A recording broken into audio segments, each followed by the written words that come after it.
on this Sunday night before it hits into midnight. And the reason why, it's hard to sleep these days. I'm restless thinking about the reality of what our kids are facing. I'm 35 years old. I've never had a girlfriend, not a real one at least. Never had any real true friends.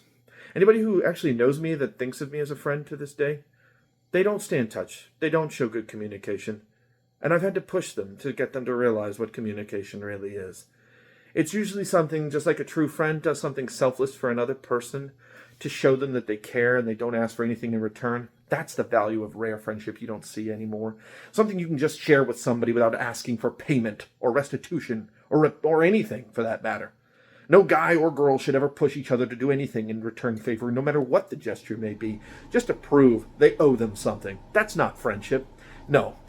And a factor of how people treat each other, thinking with opinions and less with feelings and empathy and depth. And ironically, yes, Charlie Kirk did say this, but he didn't deserve what happened to him. He did say the statement, empathy is the worst thing, it is a form of all evil. No, Charlie Kirk is just speaking his free mind. That's what he wanted to do. And he did not deserve what happened to him. His family doesn't deserve it. But you know what they need? They need peace. Charlie Kirk's family need peace. His kids need peace. All they've been hearing about and all that's been spreading out the whole daggone America and all throughout the world is Charlie Kirk's death and him being shot and assassinated. And everyone turning his entire family's history into some political satire. I mean, his wife has had to get up and literally speak about now how she's going to have to carry the mantle. The woman needs to find peace and tranquility and harmony between her daughter and son. They're already faced with this. Do you think they want to have to relive the pain? You know, people need to let these loving, good Christian people, even from the fact of what Charlie Kirk might have pushed, a lot of people might have disagreed he was a true Christian, but the man was a Christian.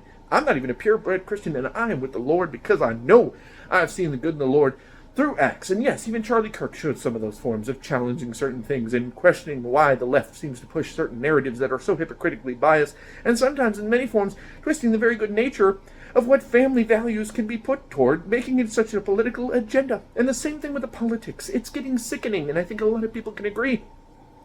There's so much conservatism. We've now polarized so much of division now that there's so much now left. But there was always just as much left. That was always there, just like there was always all that conservatism. Now it's just being spread around. You know who never had a chance to make a political party statement? Free thinkers. Independent Green Party. Not because they're weak or they don't know what they're doing. Nobody wanted to invest in them. And the two-party system would never allow it.